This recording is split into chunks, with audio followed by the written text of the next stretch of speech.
Chers amis, bonjour. Alors nous arrivons à la 100e vidéo depuis septembre 2020 et nous sommes reconnaissants au Seigneur pour sa fidélité et son inspiration. Pour ceux qui le souhaitent, vous pouvez télécharger le texte écrit sous la vidéo, donnant à chacun la possibilité de méditer le message. Alors aujourd'hui nous allons parler des 10 commandements. Vous connaissez tous le film réalisé par Cecil B. DeMille en 1956 avec Charlton Heston jouant Moïse. Alors les 10 commandements, ce sont les 2 tables transmises à Moïse sur le mont Sinaï. On appelle aussi les 10 commandements le décalogue. Mais le vrai terme, ce sont les 10 paroles ou paroles de l'Alliance, inscrites par Dieu lui-même sur des tables de pierre.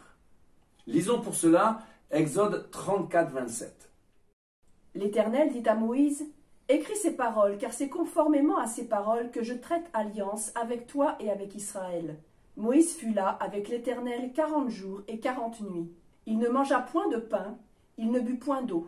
Et l'Éternel écrivit sur les tables les paroles de l'alliance, les 10 paroles. Nous trouvons l'énoncé de ces 10 paroles 2 fois dans la Torah, dans Exode 20 et Deutéronome 5. Le don de la Torah en hébreu, Matan Torah, sur le mont Horeb, est l'un des événements majeurs de l'Ancien Testament. Moïse est le grand libérateur des enfants d'Israël, esclave sous Pharaon. Il reçoit des mains de Dieu cette loi divine qui va être le fondement moral et de justice pour Israël et pour toute l'humanité. Quelle puissance que l'évocation de cette Torah donnée par Dieu, le face-à-face du prophète avec Dieu, le tonnerre, les tremblements, le feu. Lisons Exode 19, 18. Le mont Sinaï était tout en fumée parce que l'Éternel y était descendu au milieu du feu.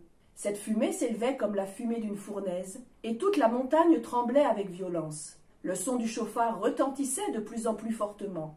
Moïse parlait, et Dieu lui répondait à haute voix. Après l'alliance de Dieu faite avec Abraham, qui est une bénédiction pour toutes les familles de la terre, voici donc l'alliance faite avec Moïse.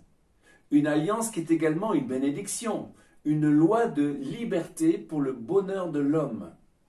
Alors oui, c'est une loi pour aujourd'hui. Dans le judaïsme, il est dit que les 10 paroles étaient proclamées chaque jour au temple avant la lecture du Shema.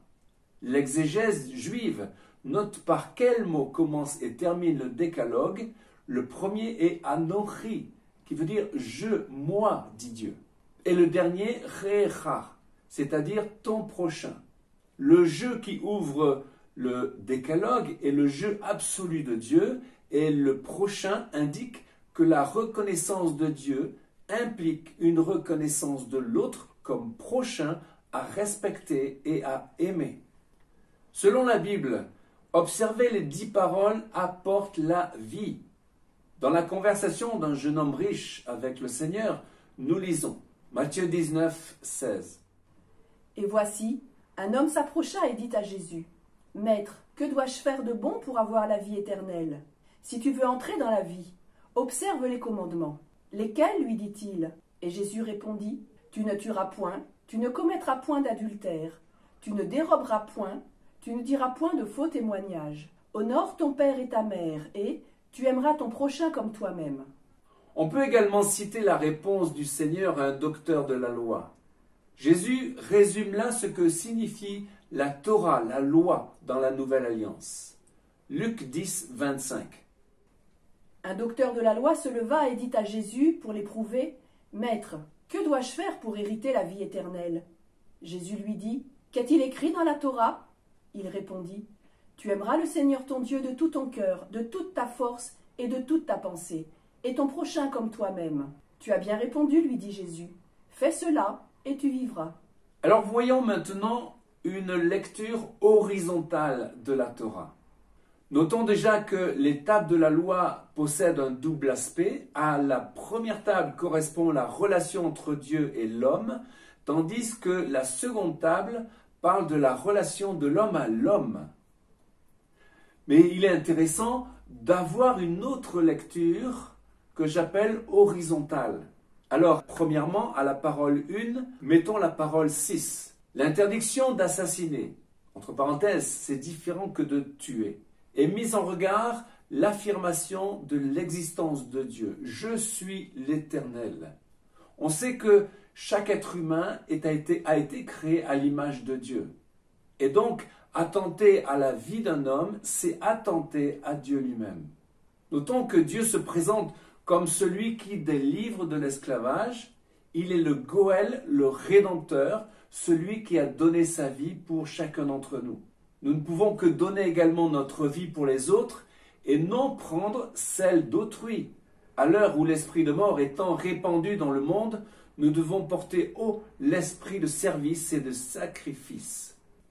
La parole 2 et la parole 7. L'adultère est une trahison, celle du conjoint. Ce commandement de ne pas commettre d'adultère est mis en parallèle avec l'idolâtrie. En fait, le culte étranger est une forme d'adultère qui a d'ailleurs tué les fils d'Aaron.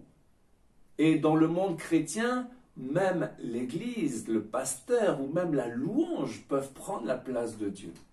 En Josué 24, 19, il est dit « Servez l'Éternel car c'est un Dieu saint, c'est un Dieu jaloux, il ne pardonnera pas vos transgressions et vos péchés. » C'est une autre facette de Dieu qui est donnée là. C'est le Dieu Elohim, le Dieu puissant, le Dieu saint. À ce Dieu jaloux de son nom, nous faisons donc acte de soumission et de fidélité. Parole 3, parole 8. L'interdiction de prononcer le nom divin est mise en rapport avec le vol. Voler, c'est prendre le bien d'autrui. Or, prononcer en vain ou légèrement le nom de Dieu, c'est l'utiliser à des fins intéressées, c'est donc une manipulation. Prendre pour soi la gloire, par exemple dans la prédication ou la manifestation des dons de l'esprit, c'est facile. Même asséner, Dieu m'a dit. On vole ainsi Dieu lui-même. Il est facile également pour tout croyant de lever les mains vers Dieu avec dans notre cœur un péché caché. Dieu désire notre sanctification et nous veut honnêtes. L'intégrité donc et l'humilité sont les qualités essentielles pour tout vrai croyant. L'Esprit de Dieu, le roi Kodesh, est saint, prenons garde de ne pas le manipuler, de ne pas tricher. Parole 4, parole 9. L'observance du Shabbat est spécifique au monde juif. Le chrétien aussi le dimanche, le jour de la résurrection. C'est un jour mis à part en sachant que le Shabbat témoigne de la création et du Créateur, tandis que le dimanche témoigne du Rédempteur. C'est un témoignage donné au monde par le juif et le chrétien chaque semaine. Donc ne pas porter de faux témoignages se trouve logiquement en vis-à-vis. Proverbe 22 nous dit « La bonne réputation vaut mieux que la richesse ». Enlever à un homme son honneur est chose pire encore que le dépouiller de son avoir, c'est le salir, le traîner dans la boue. Or, nous dit la parole, le Dieu créateur se veut être l'époux du croyant, selon Ésaïe 54. Nous devons être à la hauteur de cet époux, dans la vérité. Le mensonge doit être banni de nos vies. Parole 5 et parole 10, enfin. Il s'agit là de mettre en parallèle l'honneur dû au père et à la mère avec la convoitise. Il est intéressant de voir que ce commandement s'inscrit dans la relation avec Dieu. Les pères et mères sont en effet le premier maillon d'une généalogie humaine qui nous conduit au Créateur. Ce commandement nous invite à honorer Dieu en honorant nos parents, en leur donnant le kavod, le respect.